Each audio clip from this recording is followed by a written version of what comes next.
Hello, my dear students. How are you all? I hope that you are happy, healthy, and fantastic. You are welcome to Symbolic Education. Symbolic Education में आपका स्वागत है. Dear students, आज की इस class में हम आपकी 11th क्लास की इंग्लिश के बुक हॉर्नबिल के चैप्टर नंबर 6 को स्टडी करने वाले हैं. इसकी हिंदी को जानने वाले हैं, इसके व्याख्या को जानने वाले हैं, जो कि आपको हिंदी भाषा में सुनने को मिलेंगी. जो ये पूरा चैप्टर है जिसका नाम है सिल्क रोड, यह एक पर्वतों की यात्रा के बारे में है जो कि राव से शुरू होती है और कैलाश पर्वत तक ये जाती है. और जो यात्रा है तिब्बत के हिमालय से होकर के भी जाती है. और इस यात्रा के दौरान जो हमारे लेखक हैं निक मिडल्टन, ये काफ़ी दुर्गम और बहुत ही दुर्लभ रास्तों का सामना करते हैं. यह वो रास्ता है जिसका नाम सिल्क रोड इसलिए रखा है कि ये किसी ज़माने में, पुराने समय में एक व्यापारिक रास्ता माना जाता था और वहाँ पर सिल्क के पदार्थ का व्यापार किया जाता था. तो आइए अब इस चैप्टर को हम पढ़ते हैं और देखते हैं कि सिल्क रोड में आपको और क्या क्या देखने को मिलता है, कि जो हमारे जो राइटर हैं वो किस तरीके के जो उसके सामने जो समस्याएं आती हैं और दिल को छू लेने वाले जो अनुभव वो करते हैं, आप भी उनको जानें. तो आइए शुरू करते हैं इस चैप्टर में और जाने के इस चैप्टर में और क्या बताया हुआ है. तो इस चैप्टर की शुरुआत में आपके सामने लिखा है कि अफ्लालेस हाफ मून, यानी कि एक साफ आधा चंद्रमा, यानी कि सुस्पष्ट अच्छे से चमकने वाला, अच्छे से दिखाई देने वाला आधा चंद्रमा, floated in a perfect blue sky on the morning, यानी कि उस सुबह का जो नीला आसमान था उस समय आधा चंद्रमा साफ साफ चमक रहा था.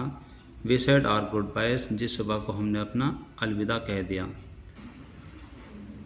आगे इसमें लिखा है कि एक्सटेंडेड बैंक ऑफ क्लाउड, यानी कि बादलों के बढ़े हुए जो किनारे हैं, जो बैंक है जैसे कि हमारे नदी का किनारा होता है, समुद्र का किनारा होता है, उसको भी हम बैंक कहते हैं. तो यहाँ पर लिखा है कि एक्सटेंडेड बैंक्स ऑफ क्लाउड, यानी कि बादलों के बढ़े हुए किनारे, लाइक ए लॉन्ग फ्रेंच लोज, जैसे कि एक फ्रेंच की पाव रोटी है उसी की तरह उसके किनारे बढ़ रहे हैं. ग्लोस पिंक, जो कि हल्के हल्के गुलाबी रंग के नज़र आ रहे हैं. एज द सन इमर्ज, जब सूर्य की किरणें निकलती, जब सूर्य सामने आता है. To displace the distant mountain tops, जिसकी किरणें दूर दराज के पर्वतों के चोटियों तक जाती हैं. विद रोज टिंटन ब्लस, जो कि दिखने में गुलाबी रंग के नज़र आते हैं. नाउ दैट, और अब बात यह है कि वी वर लिविंग राव, कि अब हम राव से बाहर निकल रहे थे, यानी कि अब हम अपनी यात्रा शुरू करने के लिए राव से बाहर निकल रहे थे. लामो सैड, लामो ने कहा, she wanted to give me a farewell present, कि वह मुझे विदाई के रूप में एक तोहफा देना चाहती है. One evening I had told her, कि एक शाम को मैंने उसे कहा था. थ्रू डैनियल, डैनियल के द्वारा मैंने उसको कहा, यानी कि डैनियल भी एक इसमें कैरेक्टर है, उसके द्वारा मैंने लामो को कहा. यानी कि यहाँ पर जो लेखक है वो कहता है कि एक शाम को मैंने लामो को कहा दैट कि I was heading towards Mount Kailash, कि मैं कैलाश पर्वत की तरफ जा रहा हूँ. To complete the kora, kora को कंप्लीट करने के लिए, यानी कि अपनी यात्रा को पूरा करने के लिए, यानी कि जो कोरा है वो एक प्रकार की तीर्थ यात्रा है. अपनी तीर्थ यात्रा को पूरा करने के लिए मैं कैलाश पर्वत की तरफ जा रहा हूँ. एक शाम को मैंने डैनियल के द्वारा मिसेस लामो को कहा. एंड शी हैड सेड, और फिर उन्होंने कहा दैट कि I ought to get some warmer clothes, कि मेरे पास कुछ गर्म कपड़े होने ही चाहिए. After ducking back into her tent, कि सिर झुका के अपने टेंट की तरफ जाते हुए, she emerged carry one of the long sleeve sheepskin coat, कि फिर वो सामने वापस आती हैं कैरिंग, साथ में लिए हुए, one of the long sleeve sheepskin coat, कि भेड़ की खाल से बना हुआ एक लंबे बाजू वाला कोट फिर वो लेकर के साथ आती है. उसके बाद इसमें लिखा है कि दैट ऑल द मैन वोर, जो कि लगभग सभी व्यक्ति उसको पहनते थे, खासतौर से पुरुष उसको पहनते थे. आगे इसमें लिखा है कि सैटन, यानी कि जो हमारा एक ड्राइवर था उसका नाम है Tseten. Tseten sized me up, कि उस कोट में सैटन ने मुझे बड़े ध्यान से देखा और मुझे देखा कि जो वो कोट है वो मुझे फिट आ रहा है नहीं आ रहा है. As we clambered into his car, जैसे कि हम बड़ी मुश्किल से उसकी कार में बैठे. येस, ओ हाँ, ही डिक्लेयर्ड ड्रॉक बासर, उसने कहा, चरवाहा सर, चरवाहा, चरवाहा श्रीमान, चरवाहा। यानी कि जो वो कोट है उसको पहन करके मैं बिल्कुल चरवाहा की तरह नज़र आ रहा था। आगे इसमें लिखा है कि वी टुक ए शॉर्टकट, कि हमने एक छोटा रास्ता लिया टू गेट ऑफ द चैंगटेन, यानी कि चैंगटेंग नामक की जो वो जगह थी वहाँ से दूर जाने के लिए हमने एक छोटा रास्ता लिया। सैटन न्यू अ रूट, कि सैटन को रास्ता अच्छे से पता था। That would take us south west, जो रास्ता हमें साउथ की तरफ ले जाएगा, साउथ वेस्ट की तरफ ले जाएगा। ऑलमोस्ट लगभग डायरेक्टली टूवर्ड्स माउंट कैलाश, जो कि लगभग सीधा सीधा कैलाश पर्वत की ओर भी जाता है। इट इन्वॉल्व्ड, इस रास्ते में शामिल था crossing several fairly high mountain, जो कि बहुत ही बड़े बड़े पहाड़ों को क्रॉस करना, यानी कि बड़े बड़े पहाड़ों से होकर के गुजरना शामिल था। पासिस, ही सेड, उसने कहा, बट नो प्रॉब्लम सर, लेकिन कोई परेशानी नहीं है श्रीमान। ही अश्योर्ड अस, उसने हमें विश्वास दिलाया। If there is no snow, कि अगर कोई भी बर्फ़बारी नहीं होगी, अगर रास्ते में कोई भी बर्फ़ नहीं होगी। What was the likelihood of that, I asked, फिर मैंने पूछा क्या उसकी संभावना है। नॉट नोइंग सर, मैं नहीं जानता श्रीमान, अनटिल वी गेट देयर, कि जब तक कि हम वहाँ नहीं पहुँचते मैं नहीं जानता कि वहाँ पर बर्फ़बारी है, रास्ते में बर्फ़ होगी या नहीं होगी। आगे इसमें लिखा है कि from the gently rolling hills of Rao, यानी कि जो राव की जो पहाड़ियाँ हैं वो धीरे धीरे खिसकती चली गई, यानी कि यहाँ पर जो रोलिंग है वह दूर होती हुई, यानी कि धीरे धीरे जो पहाड़ियाँ वो खिसकती हमें नज़र आ रही थी, यानी कि हम आगे बढ़ रहे थे और वो पहाड़ियाँ पीछे की तरफ जा रही थी धीरे धीरे। द शॉर्टकट, जो वो छोटा रास्ता था, टुकस, वो हमें लेकर के पहुँचा एक्रॉस वास्ट ओपन प्लेन, खुले मैदानों से होकर के आगे जाते हुए। विद नथिंग इन दैम, उन खुले मैदानों में कुछ भी नहीं था सिवाय एक्सेप्ट अ फ्यू ग्रिजल्ड, कि वहाँ पर कुछ बारहसिंगाओं के अलावा कुछ भी नहीं था, सिर्फ वहाँ पर बारहसिंगा ही थे। और यहाँ पर आपके सामने एक पिक्चर है जो कि स्केच ऑफ माउंटेन कैलाश है, यानी कि यहाँ पर कैलाश पर्वत की एक पिक्चर आपके सामने इस चैप्टर में बना करके दिखाई है। तो आगे अब स्टोरी को आगे बढ़ाते हैं। तो that would look up from nibbling, जो कि कुतरने से ऊपर देखते थे, यानी कि वहाँ पर वो कुछ खा रहे थे। क्या खा रहे थे? द एर्ड पास्चर, जो कि वहाँ पर पूरा जो खुला मैदान था, चारा गाह था, तो वहाँ पर सूखी घास हो गई थी। उस सूखी घास को कुतरते हुए, यानी कि कुतरते कुतरते वो ऊपर देखते थे। एंड फ्रॉन, और फिर वो अपने भौहों को ऊपर चढ़ाते थे गुस्से में। बिफोर बाउंडिंग अवे, गायब हो जाने से पहले, इनटू द वॉइड, जो कि वहाँ पर शून्य में गायब होते भी जा रहे थे, और उनसे ठीक पहले वो गुस्से में अपनी भौहों को ऊपर भी चढ़ा रहे थे। यानी कि वो कह रहे हैं कि आगे बढ़ते हुए जो उनका जो छोटा रास्ता है वो उनको खुले मैदान में ही लेकर के आया, जहाँ पर कुछ भी नहीं था। वहाँ पर सिर्फ छोटे और बड़े प्यारे बारहसिंगा थे, जो कि वहाँ पर जो खुले मैदान की जो एरिड थी, यानी कि जो सूखी घास थी, उसको कुतरते जा रहे थे और बार बार ऊपर देखे जा रहे थे। यहाँ पर जो निबलिंग है, ये घास को कुतरना है। एरिड है, खुली घास। पासर है, जो खुला मैदान है, जो चारा गाह जहाँ पर खुली घास उगी हुई थी। फ्रोन होता है भौहों को चढ़ा लेना, दोनों भौहों को गुस्से में आपस में मिला लेना। बिफोर बाउंडिंग अवे, गायब हो जाने से पहले। इनटू वॉइड, यानी कि शून्य में गायब हो जाने से पहले वो इस तरीके से बार बार ऊपर देखे जा रहे थे। फर्दर और आगे, where the plains become more stony, जहाँ पर जो खुला जो मैदान था, यानी कि जो वो खाली खुला मैदान था, पठार था, वो बहुत ही पथरीला होता चला गया।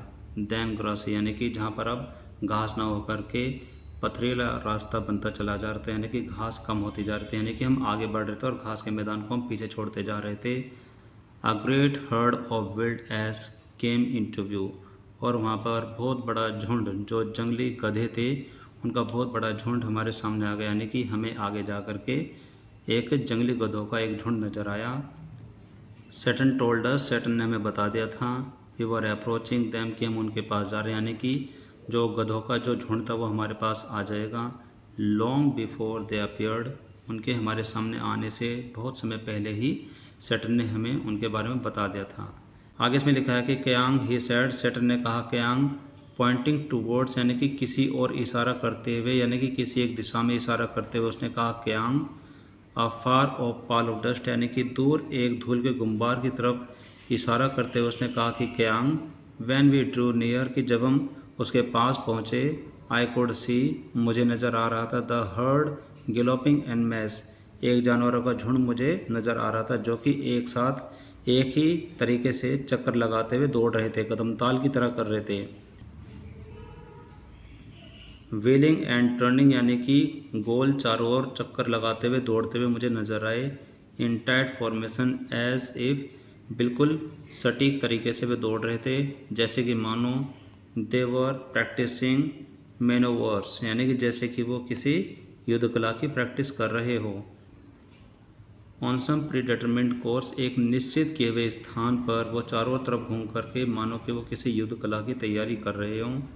Plumage of dust billowed into crisp in clear, और जो धूल के गुम्बार थे वो धीरे धीरे उठे जा रहे थे एक लहलहाती एक साफ़ सुथरी हवा में। उनके जो धुएं के गुम्बार हैं उन जानवरों के दौड़ने की वजह से वो साफ़ सुथरी वायु में उड़े जा रहे थे। आगे इसमें लिखा है कि as hill started to push up, और जब पहाड़ियों ने आगे ऊपर की ओर बढ़ना शुरू किया, यानी कि अब हम पहाड़ियों से आगे ऊपर की ओर बढ़ने लगे। वंस मोर, एक बार फिर से, फ्रॉम द रॉकी वाइल्डनेस, यानी कि वहाँ पर पहाड़ी के वीरान क्षेत्रों से जब हम आगे बढ़ने लगे पहाड़ी में ऊपर की ओर। वी पास सॉलिटरी ड्रॉप बास टेंडिंग देयर फ्लॉक, वहाँ पर हम अकेले चरवाहों को देखते हुए गुजरे, यानी कि चरवाहों के पास से होते हुए गुजरे जो कि अकेले बैठे हुए थे। टेंडिंग देयर फ्लॉक, जो कि अपने जानवरों की देखभाल कर रहे थे। समटाइम्स मैन, कभी कभी पुरुष, समटाइम्स वुमन, कभी कभी औरतें। दीज वेल ड्रेप्ड फिगर, जो कि एक लिपटू ही जो ये आकृति है, वुड पोज, वो एक पोज हो जाती थी, यानी कि उनकी आकृति अचानक रुक जाती, यानी कि वे लोग काम करते करते रुक जाते। And stare at our car, और वो हमारी कार की ओर ध्यान से देखते, यानी कि उनकी नज़रों में हमारी कार ही रहती। ओकेजनली, और कभी कभी, waving us as we passed, और जैसे जैसे हम वहाँ से गुजरे कभी कभी वो हमें हाथ हिला करके हमारी तरफ इशारा भी कर रहे थे। आगे इसमें लिखा है कि वैन, जब the track took us close to their animal, कि जब यह रास्ता हमें उनके जानवरों के पास ले गया, यानी कि जब हम धीरे धीरे उनके जानवरों के पास पहुँचे। The sheep would take evasive action, कि जो वहाँ की जो भेड़ें हैं वो अचानक हरकत में आ गई और वो बड़ी जल्दी से वेयरिंग अवे, दूर भागती हुई, फ्रॉम द स्पीडिंग व्हीकल, यानी कि जो हमारा जो चलता हुआ जो हमारी जो कार थी उससे दूर भागती हुई जो शिप है वो अचानक हरकत में आ गई, यानी कि उन्होंने अचानक ही दूर भागना शुरू किया। आगे इसमें लिखा है कि we passed nomads dark tent, उसके बाद हम बंजारों के जो टेंट है, बंजारों के जो तंबू हैं उनके पास से होकर के गुजरे। पिज्ड इन स्प्लेंडेड आइसोलेशन, जो कि बहुत ही शानदार एकांत में खड़े हुए हैं। यहाँ पर स्प्लेंडेड आइसोलेशन होता है शानदार एकांत, एंड पिज्ड होता है गड़े होना। उसके बाद इसमें लिखा है कि usually with a huge black dog, उन बंजारों के साथ हमेशा काले रंग के कुत्ते हुआ करते हैं। ए तिब्बतियन मास्टिफ, एक तिब्बती काले रंग का बड़ा भारी भरकम कुत्ता। स्टैंडिंग गार्ड, उनकी रक्षा करते हुए। दीज बीस्ट्स, ये जानवर, would cock their great big head, अपने भारी भरकम बड़े सिरों को झटके से ऊपर करके सावधान अवस्था में खड़े रहते। वैन, जब दे बिकेम अवेयर, जब उनको पता चलता। ऑफ आर अप्रोच, हमारे आने के बारे में जब उनको पता चलता। And fixed us in their site, और अपनी नज़रें और अपनी आँखों में हमें समाये रहते, यानी कि अपनी आँखें हम पर टिकाए रहते। एज, जब we continued to draw closer, जब हम धीरे धीरे उनके नज़दीक पहुँचते। They would explode into action, वे अचानक ही एक भगदड़ मचा देते, वे अचानक ही एक्शन में आ जाते। स्पीडिंग डायरेक्टली टुवर्ड्स अस, हमारे ही तरफ आते हुए बड़े स्पीड से वो नज़र आते, यानी कि जैसे जैसे हमारा व्हीकल उनकी तरफ जाता वो सीधे हमारी तरफ भागते हुए नज़र आते। Like a bullet from a gun, जैसे कि किसी बंदूक से गोली निकली हो इतनी स्पीड से। एंड नीटली एज फास्ट, पूरी रफ्तार के साथ वो हमारे ही तरफ आते हुए नज़र आते। दीज शगी मॉन्स्टर, ये बहुत ही भद्दे काले रंग के भीमकाय जो जानवर है, यानी कि इन कुत्तों के बारे में बात हो रही है। Blacker than the darkest night, यानी कि अंधेरी रात के अंधेरे से भी ज़्यादा काले। यूजुअली वोर ब्राइट रेड कॉलर, जो कि आमतौर पर एक उजले रंग के जो पट्टे अपने गलों में बांधे रहते। And bared furiously with massive jaw, और अपने भारी भरकम मजबूत जबड़ों के साथ वो बहुत ही खतरनाक तरीके से भौंकते रहते। They were completely fearless of our vehicle, वे हमारी कार से पूरी तरीके से निडर थे, उनको बिल्कुल भी डर नहीं लग रहा था। Shooting straight into our path, वो हमारे रास्ते पर गोली की तरह बढ़े चले आ रहे थे। काउजिंग, जिसकी वजह से causing Tseten to brake and swear, जिस वजह से सैटर्न को ब्रेक लगाने पड़ते और गाड़ी को संभालना पड़ता, जो कि गाड़ी अपने रास्ते से विचलित हो जाती। आगे इसमें लिखा है कि the dog would make chase, ये कुत्ते हमारा पीछा करते फॉर 100 मीटर और सो, लगभग 100 मीटर की दूरी तक, बिफोर ईजिंग ऑफ, शांत होने से पहले, having scene us of the property, उस जगह से हमें दूर जाते देख, यानी कि जब तक कि हम दूर नहीं चले जाते उससे ठीक पहले, शांत होने से पहले वो हमारा लगभग 100 मीटर तक या फिर उसके आसपास की दूर तक हमारा पीछा करते। It was not difficult to understand, यह समझना मुश्किल नहीं था। Why ferocious Tibetan mastiff became popular in China's imperial courts, यानी कि यह समझना इतना मुश्किल भी नहीं था कि ये खूंखार कुत्ते हैं, खूंखार तिब्बतन कुत्ते हैं, वो चाइना के शाही दरबार में इतने पॉपुलर, इतने लोकप्रिय कैसे हो गए। As hunting dogs brought along Silk Road, जो कि सिल्क रोड से शिकारी कुत्ते के रूप में लेकर के आए गए थे इन एंशिएंट टाइम, पुराने समय में, as tribute from Tibet, as tribute from Tibet, Tibet के एक योगदान के रूप में। आगे इसमें लिखा है कि बाय नाउ, और अब तक, we could see snow capped mountain, कि अब तक हमें, यानी कि अब तक हम वे माउंटेन यानी कि वे पर्वत देख सकते थे जिनके ऊपर बर्फ़ पड़ी हुई है, बर्फ़ की चादर बिछी हुई है, हम ऐसे पर्वतों को देख सकते थे। गैदरिंग ऑन द हॉरिजन, जो कि अपने 130 पर इकट्ठे खड़े हुए हैं। वी एंटर्ड अ वैली, हमें घाटी में प्रवेश कर गए, where the river was wide, जहाँ पर नदी बहुत चौड़ी थी, and mostly clogged with ice, जो कि ज़्यादातर बर्फ़ से अवरुद्ध होती थी, जो कि रुकी रहती थी। ब्रिलियंट वाइट, जो पूरी तरीके से चमकीली सफ़ेद, एंड ग्लिटिंग इन द सनशाइन, धूप की रोशनी में और भी ज़्यादा चमकीली दिखाई दे रही थी। द ट्रेल हव्ड इट्स बैंक, और जो इस नदी के किनारे किनारे एक जो तंग रास्ता था, मुड़ा थोड़ा रास्ता था, ट्विस्टिंग विद द मींडर, जो कि टेढ़े मेढ़े होने की वजह से नदी के किनारे से बना हुआ था। एज, जैसे भी ग्रेजुअली गेंड, जैसे जैसे हम आगे बढ़ते गए, हाइट, और ऊंचाई पर चढ़ते गए, गेन हाइट, जब हम आगे बढ़ कर के और धीरे धीरे ऊंचाई पर चढ़ते गए। द वैली साइड्स क्लोज्ड इन, जो घाटी के जो किनारे हैं वो पास आते गए। आगे इसमें लिखा है कि the turns become sharper and the ride bumpier, और जो किनारे थे वे और भी तीखे होते चले गए, एंड राइड बम्पियर, और जो सवारी थी उनको झटके देने वाले बनते चले गए। Saturn now in third gear, जो सैटर्न है अब गाड़ी को तीसरे गियर में चला रहा था। As we continue to climb, जैसे जैसे हम लगातार रूप से आगे की तरफ बढ़ते गए और ऊपर की तरफ चढ़ते गए। The track moved away from the icy river, जो रास्ता था वो उस बर्फीली जो नदी थी उससे थोड़ी दूर आगे तक हम निकल चुके थे। द ट्रैक मूव्ड अवे, यानी कि जो रास्ता था वो बर्फीली नदी से थोड़ा आगे की तरफ बन चुका था, यानी कि हम इतने आगे आ चुके थे, काफ़ी आगे निकल चुका था। लेबरिंग, बहुत ही मशक्क़त करते हुए, मेहनत करते हुए, थ्रू द स्टीपर स्लोप, जो कि खड़े जो ढलान थी बिल्कुल खड़ी हमारे सामने आ गई थी, जो बर्फीली ढलान थी। दैट स्पॉटेड, जो कि उछलते कूदते, बिग रॉक, जो कि बड़े बड़े जो चट्टानों के बीच से उछलते कूदते। डॉव्ड, जो कि पुती हुई थी, यानी कि जिसके अचार चिपके पड़े थे। विद पैचेस, बड़े बड़े टुकड़े, और ब्राइट ऑरेंज लेचन, जिसके ऊपर बड़े बड़े काय के जो नारंगी यानी कि ऑरेंज कलर की जो काई है उसके बड़े बड़े टुकड़े उनसे लिपटे हुए थे। बीनीथ द रॉक, जो कि चट्टानों के नीचे। हंग्स ऑफ स्नो क्लंग, जो कि बड़े बड़े जो बर्फ़ के बड़े बड़े ढेले थे उनके रूप में लटके हुए थे। On the near permanent shade, जो कि स्थायी छाँव में टंगे हुए थे। आई फेल्ट, मैंने महसूस किया। The pressure building up in my year, मैंने महसूस किया एक प्रकार का दबाव अपने कानों में, यानी कि मैंने अपने कानों में एक प्रकार का दबाव, प्रेशर महसूस किया। हेल्ड माई नोज, मैंने अपनी नाक को पकड़ा। स्नोटेड एंड क्लियर दैम, नाक को अच्छे से साफ़ किया, यानी कि नाक में जमी हुई जो वायु उसको बाहर निकाला और उनको साफ़ किया। वी स्ट्रगल्ड, हमने संघर्ष किया। राउंड अनदर टाइट बैंड, एक अन्य घुमावदार रास्ते पर जाने पर हमने और भी ज़्यादा संघर्ष किया। एंड सैटर्न स्टॉप्ड, जहाँ पर जो सैटर्न है वो रुक गया।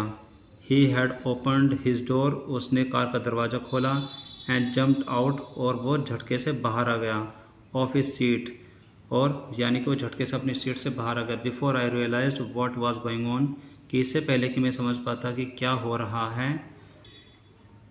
स्नो सेड डेनियल, डेनियल ने कहा बर्फ, as he too exited the vehicle, और वह भी कार से बाहर निकल आया, letting in breath of cold air, और जैसे कि उसने ऐसा किया एक ठंडी हवा का झोंका सांस के रूप में अंदर आया। एज ही डिड सो, जैसे कि उसने ऐसा किया, यानी कि जब उसने ऐसा किया कि वह भी कार के बाहर आ गया, अपना दरवाज़ा खोलकर एक ठंडी हवा का झोंका सांस के रूप में अंदर आया।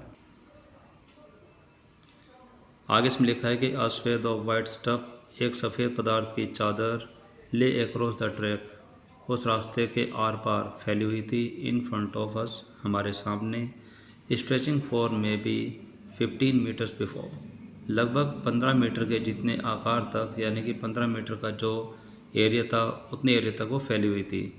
It petered out and the dirt trail appeared, और जब ये धीरे धीरे साफ़ हुई तो उसके बाद जो धूल वाला जो रास्ता है वो धीरे धीरे नज़र आने लगा। The snow continued on either side of us, कि हमारे दोनों तरफ जो बर्फ़ है वो लगातार जारी रही।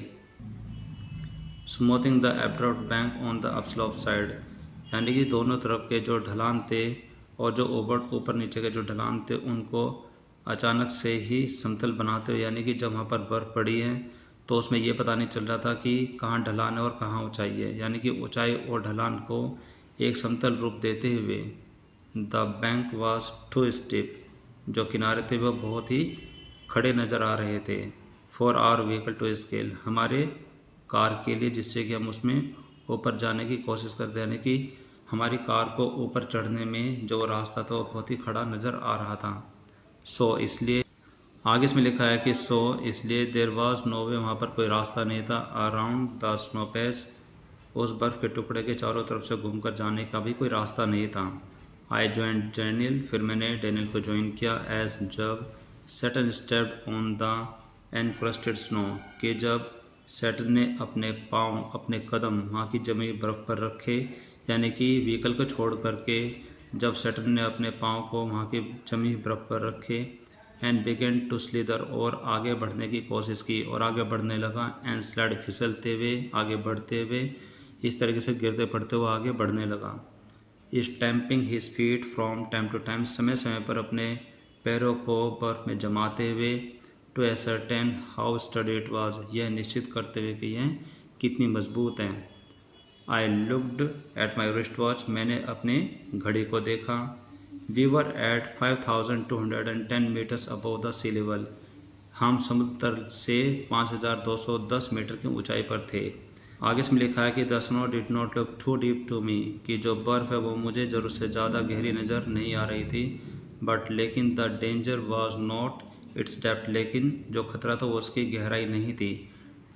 डैनियल सेड, डैनियल ने कहा, so much as its icy top layer, यानी कि जो बर्फीली की ऊपरी जो सतह है, बर्फ़ की ऊपरी सतह पर वहाँ पर ज़्यादा खतरा था। इफ़ अगर वी स्लिप ऑफ, की अगर वहाँ से हम स्लिप हो जाते हैं, the car could turn over, हमारी कार पलट सकती है। ही सजेस्टेड, उसने हमें सुझाव दिया।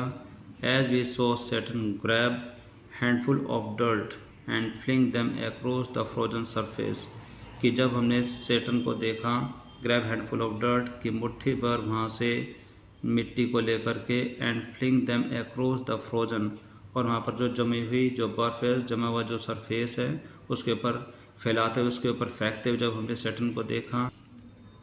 वी बोथ पिस्ड इन, हम वहीं के वहीं जमे रहे। एंड, और when the snow was spread with soil, और जब उस बर्फ़ पर मिट्टी फैला दी गई। डैनियल एंड आई, डैनियल और मैं, stayed out of the vehicle, हम अपनी कार से बाहर ही रहे। टू लाइटन सैटन्स लोड, कि उसको और भी हल्का करने के लिए, यानी कि उस कार को जब सैटन चलाएगा तो मैं और डैनियल हम दोनों बाहर ही रहे। ही बैक्ड अप, उसने कार को थोड़ा पीछे लिया। And drove towards the dirty snow, और जिस बर्फ़ पर मिट्टी डाली गई थी उसकी दिशा में उसको चलाया। Eased the car on its icy surface, और इसके बर्फीली सतह पर उस कार को बड़े धीरे से और आसानी से खड़ा कर दिया। एंड स्लोली और धीरे धीरे drew its length without apparent difficulty, और बिना किसी मुसीबत के सामने आए, यानी कि बिना किसी प्रॉब्लम के उसने धीरे धीरे इसको आगे बढ़ाया। यानी कि उसके बाद जब सैटर्न ने उस कार को उस बर्फ़ के सतह पर ला कर के रख दिया और फिर से धीरे धीरे उसकी दूरी को आराम से तय किया। आगे इसमें लिखा है कि 10 मिनट्स लेटर, और 10 मिनट के बाद we stopped at another blockage, हम एक और रुकावट पर जाकर के रुक गए, यानी कि हमारे सामने एक बाधा और आ गई, हम वहाँ पर जाकर के रुक गए 10 मिनट के बाद में। नॉट गुड सर, अच्छा नहीं हुआ सर। सैटर्न अनाउंस्ड, सैटर्न ने अनाउंस किया, यानी कि सैटर्न ने ज़ोर से बताया कि सर अच्छा नहीं है। एज, जब he jumped out again to survey the scene, और फिर वो फिर से एक बार कार से फिर से जंप लगा करके बाहर आया उस दृश्य की जांच करने के लिए। दिस टाइम, इस बार, he decided to try and drive round the snow, इस बार उसने उस बर्फ़ के साइड से होकर के घूमकर गाड़ी चलाने का निर्णय लिया। आगे इसमें लिखा है कि द स्लोप वाज स्टीप, लेकिन जो ढलान थी वो बहुत ही खड़ी ढलान थी। And studded with major rock, और बड़ी बड़ी चट्टानों से भरी हुई थी, यानी कि उस रास्ते पर बड़ी बड़ी चट्टानें भी थी। बट समहाउ, लेकिन जैसे तैसे, सैटर्न नेगोशिएटेड दैम, सैटर्न उनसे जैसे तैसे निपटा। He is 4 wheel drive vehicle, यानी कि जो उसकी 4 पहिए वाली जो कार थी, लर्चिंग, हिचकोले खाते हुई, फ्रॉम वन ऑब्स्टेकल, एक बाधा से, टू नेक्स्ट, एक बाधा से दूसरी बाधा को फेस करते हुए, सामना करते हुए उसका जो व्हीकल था हिचकोले खाता हुआ आगे बढ़ा। इन डूइंग सो, ऐसा करने पर, he cut off one of the hair pin bends, के सैटर्न ने एक बहुत ही तीव्र मोड़ काटा, यानी कि जब आगे जाने का कोई अच्छा रास्ता नहीं मिल पा रहा था, उनकी गाड़ी हिचकोले खा रही थी, तो रास्ते पर लाने के लिए, आगे इसमें लिखा है कि regaining the trail for the Rafiq, की आगे बढ़कर रास्ते पर, यानी कि सही रास्ते पर लाने के लिए अपनी गाड़ी को बहुत तेज़ गति से एक मोड़ काटा। Where the snow had not drifted, उस जगह पर जहाँ पर बर्फ़ नहीं पड़ी हुई थी, यानी कि जो आप ये सेंटेंस देख रहे हैं कि इन डूइंग सो, ऐसा करने से, he cut one of the hair pin bends, यह एक फ्रेज़ है जिसका मतलब होता है कि पहाड़ी क्षेत्र में अपने रास्ते पर अपने वाहन को लाने के लिए बहुत ही तेज़ गति से मोड़ काटने को बोलते हैं कि cut one of the hair pin bend. आगे इसमें लिखा है कि I check my watch again, मैंने अपनी घड़ी को दोबारा चेक किया, दोबारा जांचा। As we continue to climb, की जैसे जैसे हम लगातार ऊंचाई की तरफ बढ़ रहे थे। इन द ब्राइट सनशाइन, चमकती धूप में। We crest past 5400 metres and my head began to throb horribly, कि हम बहुत ही ऊंचाई पर पहुंच चुके थे, यानी कि हम 5400 मीटर की ऊंचाई पर पहुंच चुके थे समुद्र तल से। एंड माई हेड, और मेरा सिर, बिगेन टू थ्रॉब हॉरिबली, मेरा सिर बहुत ही भयावह गति से फड़कने लगा, यानी कि मेरे सिर में बहुत तेज़ दर्द होने लगा।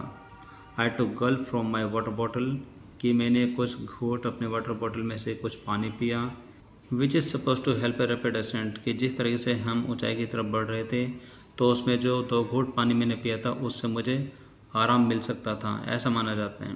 वी फाइनली, और अंततः, वी फाइनली रीच्ड, कि अंततः हम पहुंच चुके थे द टॉप ऑफ द पास, यानी कि इस दर्रे की सबसे ऊंची जगह पर हम पहुंच चुके थे। एट 5515 मीटर, यानी कि जो 5515 की मीटर की ऊंचाई पर था समुद्र तल से। It was marked by a large can of rocks, कि जहाँ पर बड़े बड़े पत्थरों के स्तूप बने हुए थे, चट्टानों के स्तूप बने हुए थे। फेस्टून्ड विद वाइट सिल्क स्कार्फ, जिनके ऊपर सफ़ेद रंग के सिल्क कपड़े के दुपट्टे लगाए गए थे। एंड रैग्ड प्रेयर फ्लैग, और प्रार्थना रूपी छोटे फटे पुराने ध्वज लगाए हुए थे, जिनकी वजह से वहाँ पर प्रार्थना की जाती है। प्रार्थना के रूप पर वहाँ पर कुछ ध्वज लगाए जाते हैं जिनको बोलते हैं प्रार्थना ध्वज, prayer flags. We all took turn round, हम सभी ने वहाँ पर चक्कर लगाया। इन केयर, यानी कि जो वो स्तूप है उनके चारों ओर हमने चक्कर लगाया। इन अ क्लॉकवाइज डायरेक्शन, जिस दिशा में घड़ी की सुई चलती है उसी दिशा में हमने उनके चारों तरफ चक्कर लगाए। एज इज़ द ट्रेडिशन, जैसे कि वहाँ पर एक परंपरा है। एंड, और Saturn check the tyre on his vehicle, और सैटर्न ने अपने कार के टायर को चेक किया, यानी कि उनका निरीक्षण कर रहा था। He stopped at the petrol tank, यानी कि वह पेट्रोल टैंक पर ही रुक गया। एंड पार्शली, और आंशिक रूप से, अनस्क्रू द टॉप, आंशिक रूप से उसने उस कार का ढक्कन खोल दिया।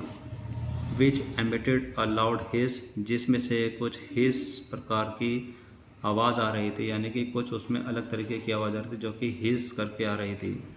द लोअर एटमॉस्फेरिक प्रेशर, यानी कि वायुमंडल का जो सबसे कम दबाव था, was allowing the fuel to expand, उसकी वजह से जो कार में जो पेट्रोल था वो फैल रहा था। It sounded dangerous to me, कि जिसकी वजह से मुझे खतरे की कुछ संदेह हो रहा था, खतरे का संदेह हो रहा था। मे बी सर, हो सकता है श्रीमान, सेटन ने हंसकर कहा। हो सकता है श्रीमान, सेटन हंसा। बट नो स्मोकिंग, लेकिन यहाँ पर कोई स्मोकिंग नहीं करेगा। आगे इसमें लिखा है कि my headache soon cleared as we careered down to other side of the pass, कि जब हम उस रास्ते के कुछ दूसरी तरफ जा कर के नीचे की ओर आए तो मेरे सिर का जो दर्द था, सिर दर्द था, वो अचानक से ठीक हो गया। It was 2 o'clock by the time, उस समय लगभग 2 बजे हुए थे। वी स्टॉप्ड फॉर लंच, और हम वहाँ पर खाने के लिए रुक गए, यानी कि हम वहाँ पर लंच के लिए रुक गए। वी एट हॉट नूडल, हमने वहाँ पर गर्मा गर्म नूडल्स खाए। Inside a long canvas tent, वहाँ पर एक बहुत बड़े कैनवास का जो टेंट लगा था उसमें हमने गर्मा गर्म नूडल्स खाए।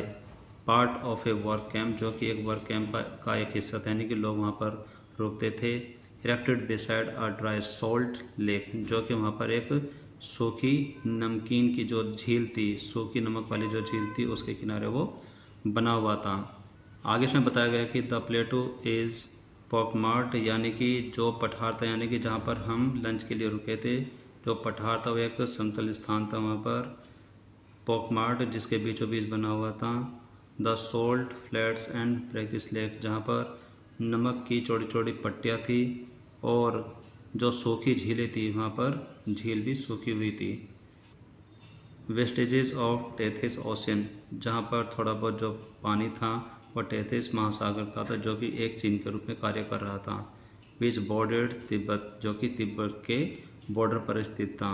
Before the great continental collision, जहाँ पर बहुत बड़ी महाद्वीपीय टकराव से पहले जो ये टेथिस महासागर था, ये तिब्बत के बॉर्डर पर स्थित था। दैट लिफ्टेड इज स्काईवर्ड, जिसकी वजह से इसको आसमान की ओर उठा दिया गया। आगे इसमें लिखा है कि this one was a hive of activity, जो ये स्थान था, ये गतिविधियों का एक अड्डा था, यानी कि यहाँ पर कार्य चलता रहता था।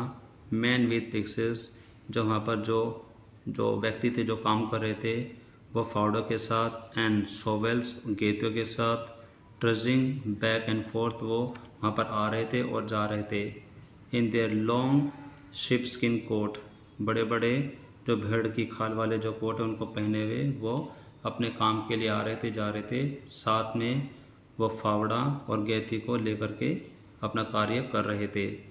एंड सोल्ट एंक्रस्टेड बूट, और वहाँ पर जो नमक से सने हुए जो उनके बड़े बड़े जो जूते थे, जो बड़े जो जूते होते हैं जो कि घुटनों तक होते हैं, उनको बोलते हैं बूट। तो उसमें जो नमक से सने हुए जो जूते थे उनको पहने हुए भी थे। ऑल वोर सन ग्लासेस, सभी लोगों ने धूप के चश्मे पहने हुए थे। अगेंस्ट द ग्लेयर, चमक से बचने के लिए, यानी कि वहाँ पर बहुत चमकीला स्थान था, उस चमक से बचने के लिए सभी ने धूप के चश्मे पहने हुए थे। As a steady stream of blue truck, जहाँ पर एक नीले ट्रक की एक लंबी लाइन वहाँ पर थी। इमेज फ्रॉम ब्लाइंडिंगली वाइट लेक, यानी कि जो वो झील थी वहाँ से जो नमक की जो पैदावार होती थी उसको लेने के लिए जो ट्रक ब्लू रंग के, यानी कि नीले रंग के जो ट्रक की जो लाइन वहाँ पर आती थी, वो उस जगह से नज़र आनी स्टार्ट होती थी, जो कि पूरी चमकीली रहती थी, जिसकी वजह से बचने के लिए वे लोग धूप के चश्मे पहनते थे। Laden with piles of salt, जो भी ट्रक वे थे वो नमक के भारे भरकम टुकड़ों से भरे हुए थे, यानी कि जो वो ट्रक थे वो वहाँ पर नमक लेने आते थे, जिसकी वजह से जो वो काम करने वाले जो कर्मचारी थे, हर तरफ सफ़ेदी छाई हुई थी और वहाँ पर धूप की वजह से वो बहुत ज़्यादा चमकदार हो जाती थी, तो उनसे बचने के लिए वे लोग धूप के चश्मे पहनते थे। आगे इसमें लिखा है कि बाय लेट आफ्टरनून, दोपहर बाद के देरी के समय तक, we had reach the small town, कि हम वहाँ पर एक छोटे से टाउन में पहुँच चुके थे। ऑफ होर, यानी कि होर के एक छोटे से टाउन में हम पहुँच चुके थे। Back on the main east west highway, और वहाँ पर वापस आ गए थे मेन ईस्ट वेस्ट हाईवे पर, यानी कि ईस्ट वेस्ट का जो मुख्य जो रास्ता था, जो मुख्य हाईवे था, वहाँ पर हम आ चुके थे। That followed the old trade route, जो कि पुराने व्यापारिक रास्ते से जुड़ा हुआ था, फ्रॉम लासा टू कश्मीर, जो कि लासा से कश्मीर की तरफ जाता था। Daniel who was returning to Lhasa, Daniel जो कि लासा के लिए जा रहा था, लासा लौट रहा था। Found a ride in A truck, उसे एक ट्रक में सवारी मिल गई, यानी कि एक ट्रक में एक जगह मिल गई जाने के लिए। सो इसलिए सैटर्न एंड आई, मैंने और सैटर्न ने बैड हिम फेयरवेल, हमने उसे एक अच्छा अलविदा बोला। Outside a tyre repair shop, एक टायर को रिपेयर करने वाली दुकान के बाहर से। We had suffered two punctured in quick succession on drive down from the salt lake, यानी कि जो नमकीली झील थी उससे तेज़ी से आने पर हमारी कार में 2 पंक्चर हो गए थे, यानी कि we had suffer two punctured, यानी कि हमारी कार में 2 पंक्चर्ड हो गए थे। इन क्विक सक्सेशन, यानी कि वहाँ से जल्दी से बाहर निकलने पर। ऑन ड्राइव करते हुए। Down from the salt lake, यानी कि उस नमकीली झील से तेज़ी से नीचे की ओर बाहर आते हुए हमारी कार में 2 पंक्चर हो गए थे। And Saturn was eager to have them fixed, और जो सैटर्न था वो उनको ठीक कराने के लिए बहुत आतुर था, यानी कि उसे बहुत ज़्यादा जल्दी थी कि वो जो पंक्चर उनको ठीक कराए। सिंस, हालांकि they left him with no spare, हालांकि सैटर्न के पास कोई दूसरा टायर भी नहीं था, दूसरा स्टेपनी भी नहीं था। बिसाइड्स, इसके अलावा the second tier he had change, यानी कि जो दूसरा टायर उसने बदला था, हैड बीन रिप्लेस्ड, जो बदला गया था, यानी कि जिसने जगह ले ली थी, बाय वन, पहले टायर की जगह जो दूसरा टायर आ गया था। That was same smooth as my bald head, वो इतना साफ था, इतना घिसा हुआ था जैसे कि मेरा सिर, मेरा जो गंजा सिर था बिल्कुल उसके जैसा वो गंजा हो रखा था घिस घिस के। आगे इसमें लिखा है कि Hor was grim and miserable place, जो होर नाम का स्थान था जहाँ पर उन्होंने अपने फ्रेंड डैनियल को बाय बाय बोल दिया था। Hor was grim and miserable place, जो होर है वो बहुत ही भद्दा और कष्टदायक स्थान था। देयर वाज नो वेजिटेशन, वहाँ पर कोई भी वनस्पति नहीं उगी हुई थी। व्हाट्सएवर, वहाँ पर जो भी कुछ था, जस्ट एंड रॉक, वहाँ पर जो भी कुछ था वो सिर्फ ये था धूल मिट्टी और चट्टान। लिबरली स्केटर्ड विद ईयर, जो कि वर्षों से धूल मिट्टी खाए हुए थी। ऑफ अकम्बुलेटेड रिफ्यूज, और बहुत सारा कूड़ा करकट इकट्ठे किए हुए थी। विच वॉज अनफॉर्चुनेट गिवन, कि वहाँ पर इस चीज़ का बहुत बड़ा दुर्भाग्य था। दैट की द टाउन सेट ऑन शोर ऑफ लेक मानसरोवर, कि जहाँ पर जो ये स्थान था, यानी कि जो होर था, यह इसका इतना बड़ा दुर्भाग्य था कि यह मानसरोवर झील के एक किनारे पर स्थित था। तिब्बत मोस्ट, जो कि तिब्बत का सबसे ज़्यादा वेनेरेटेड स्ट्रेच ऑफ वाटर, सबसे ज़्यादा पूजनीय स्थान था, जो कि पानी का एक भाग था। एंसेंट हिंदू एंड बौद्धिस्ट, प्राचीन हिंदू और बौद्ध कॉस्मोलॉजी पिन पॉइंट्स मानसरोवर, की वो बड़े श्रद्धापूर्वक मानसरोवर को मानते थे, यानी कि बौद्ध की और प्राचीन हिंदू की ये मान्यता थी कि जो मानसरोवर था एज द सोर्स, वह एक प्रकार का स्रोत था, यानी कि एक प्रकार का स्थान था जहाँ से उद्गम होता था, जहाँ से शुरुआत होती थी। ऑफ 4 ग्रेट इंडियन रिवर, जहाँ से 4 प्रकार की भारतीय महान नदी का उद्गम होता था, यानी कि शुरुआत होती थी। The Indus, the Ganges, the Sutlej and the Brahmaputra, जिसमें 4 प्रकार की जो नदियाँ थी, जो कि इंडस थी, गंगा थी, सतलुज थी एंड ब्रह्मपुत्रा। एक्चुअली वास्तव में only the Sutlej flows from the lake, वास्तव में सिर्फ सतलुज नदी ही इस झील से शुरू होकर के बहती है। लेकिन the head waters of the other all rise, लेकिन जो अन्य नदियाँ हैं जो इनका मुख्य पानी है, यानी जो हेड वाटर यानी कि जो मुख्य पानी का स्रोत है नियर बाय, वो पास ही से बहती हैं। On the flanks of mount Kailash, जो कि कैलाश पर्वत से होकर के बहती हैं, यानी कि इससे हमें पता चलता है कि जो मानसरोवर जो है वहाँ से मुख्य रूप से सतलुज बहती है, लेकिन जो इंडस है, गंगा है और जो ब्रह्मपुत्र है वो उसके पास ही से कैलाश पर्वत से ही बहती हैं। We were within striking distance of great mountain, कि हम कैलाश पर्वत के बहुत ही कम दूरी पर थे। एंड आई वॉज ईगर, और मैं बहुत ज़्यादा उतारू था, यानी कि मुझे बहुत ज़्यादा जल्दी थी। टू फोर्ज अहेड, धीरे धीरे आगे बढ़ने की। आगे इसमें लिखा है कि बट, लेकिन, आई हैड टू वेट, लेकिन मुझे इंतज़ार करना पड़ा। But I had to wait, लेकिन मुझे इंतज़ार करना पड़ा। Tseten told me to go and drink some tea, कि टिसन ने मुझे कहा कि जाइए थोड़ी चाय पी लीजिए।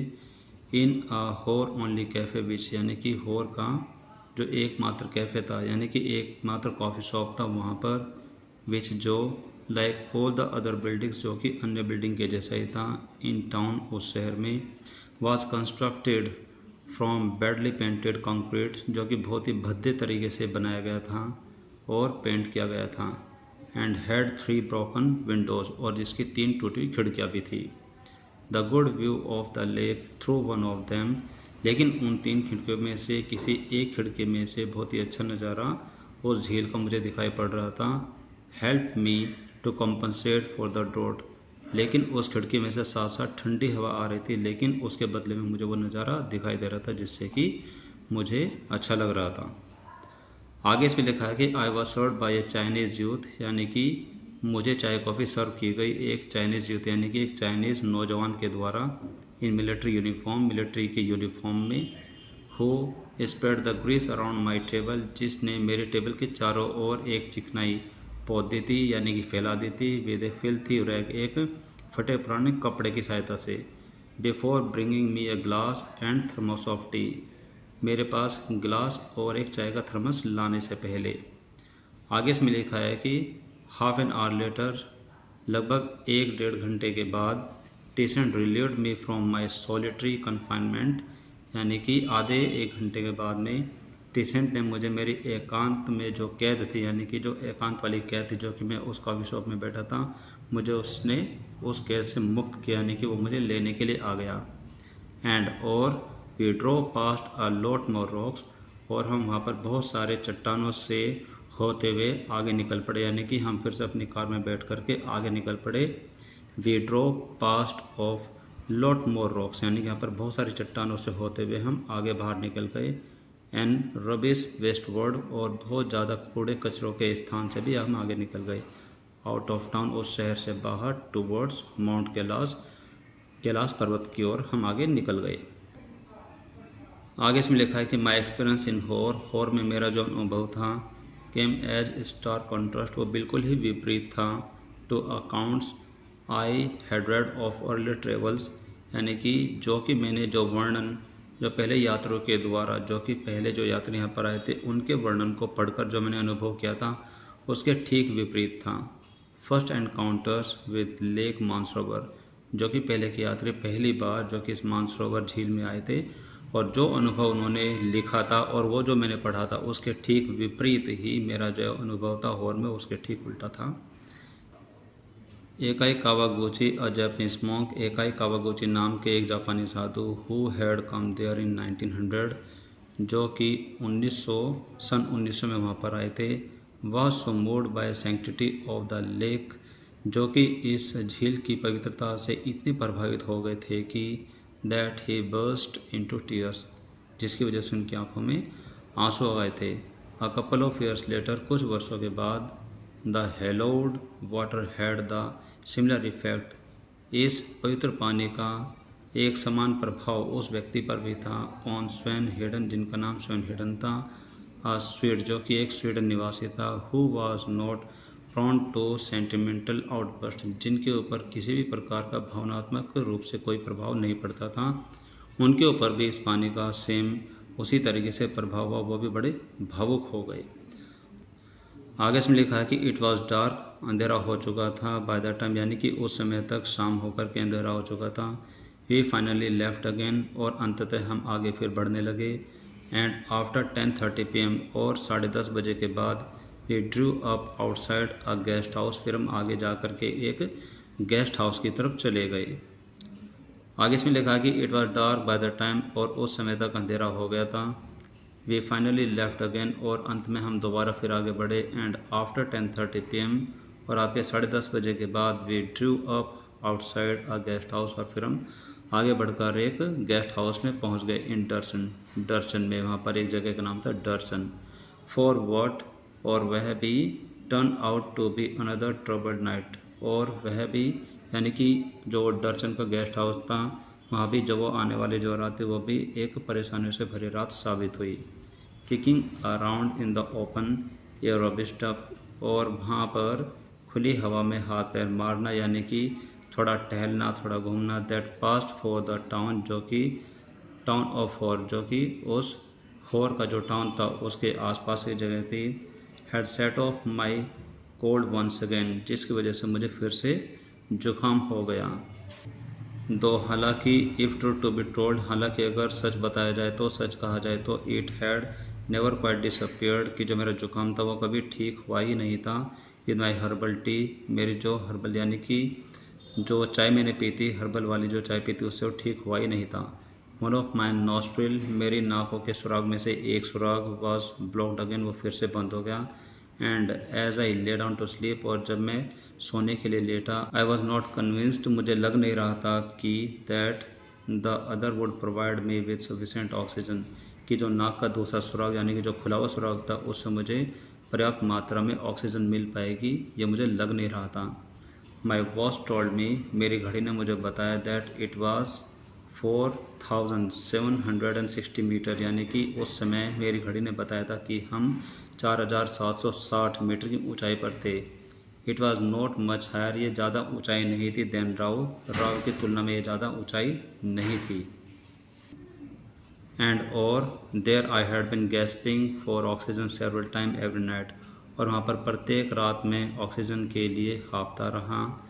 आई had grown accustomed to this nocturnal disturbance by now, और अब तक मैं इस रात में होने वाली परेशानियों का आदी हो गया था। यानी कि जब तक मैं रात में होने वाली परेशानियों का आदी हो गया था, यानी कि मुझे आदत पड़ गई थी। बट लेकिन दे स्टिल स्कैर्ड मी, लेकिन वो अभी भी मुझे डराती थी, यानी कि मैं उनसे घबरा जाता था।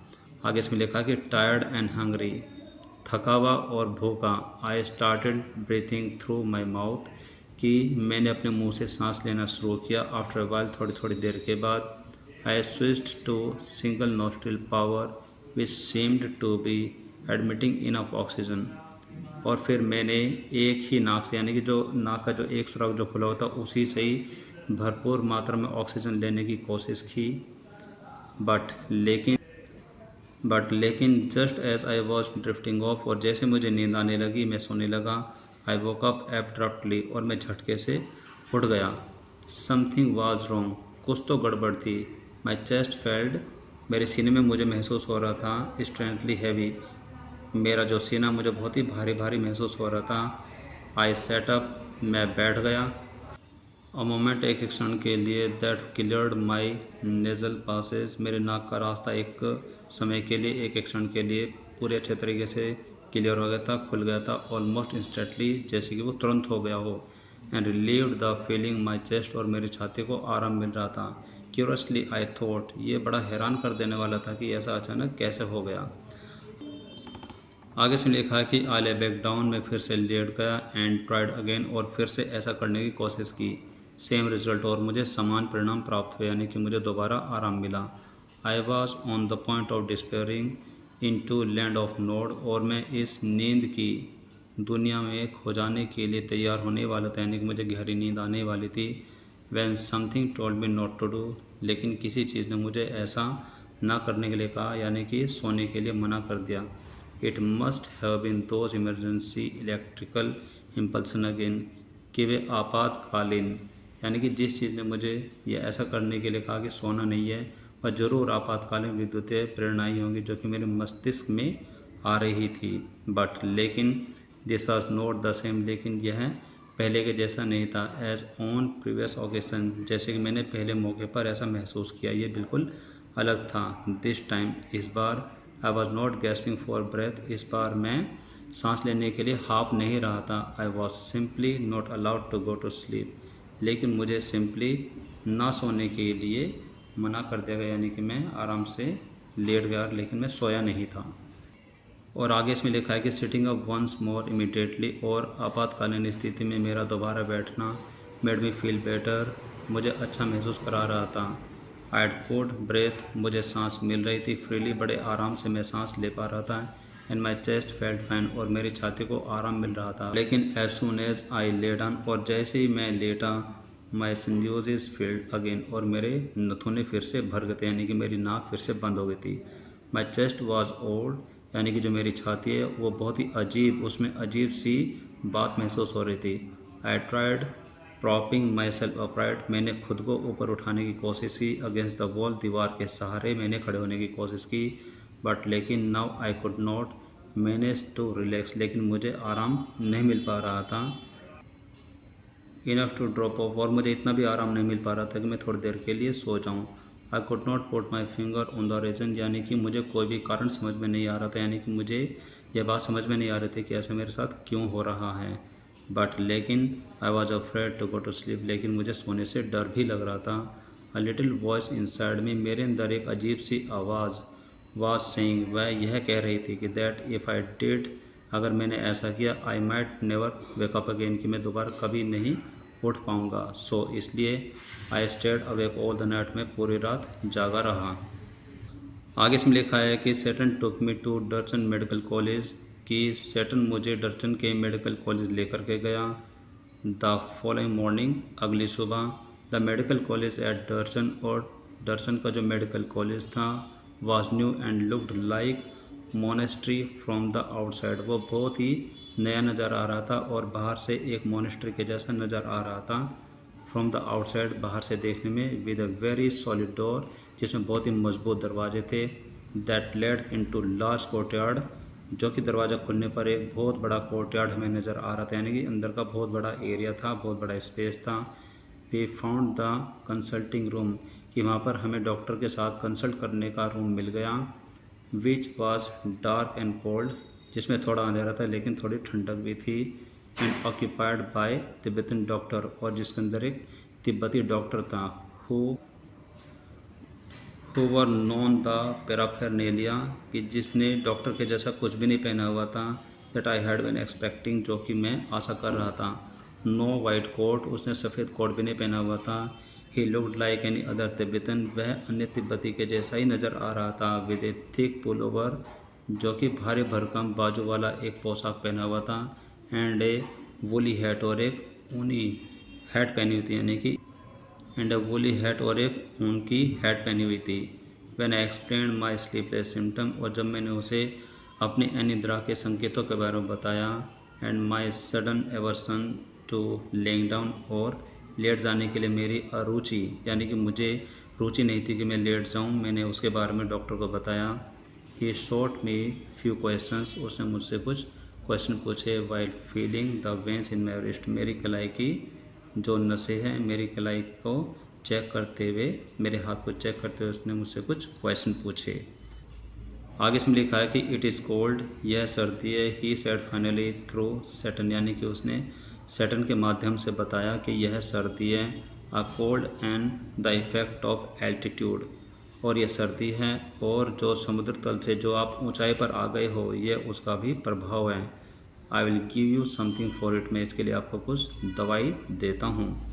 आगे इसमें लिखा है कि I asked him if he thought I recover enough to be able to kora, मैंने उनसे पूछा क्या मुझे इतना आराम मिल जाएगा कि मैं अपनी जो तीर्थ यात्रा है उसका पूर्ण रूप से पालन कर पाऊँगा, यानी कि मैं अपनी तीर्थ यात्रा को पूरा कर पाऊँगा। डॉक्टर ने कहा, ओ यस, जी हाँ बिल्कुल, यू विल बी फाइन, आप पूरी तरीके से ठीक हो जाएंगे।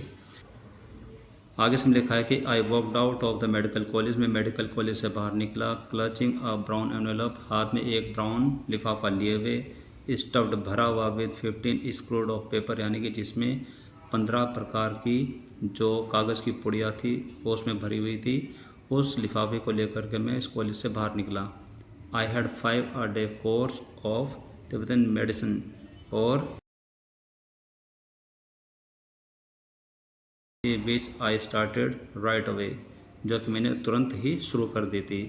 आई open an after breakfast package and found it content a brown powder, जो कि मैंने अपने नाश्ते के बाद उसको लिया। तब मैंने उसको खोला तो मैंने उसमें देखा एक ब्राउन पाउडर था।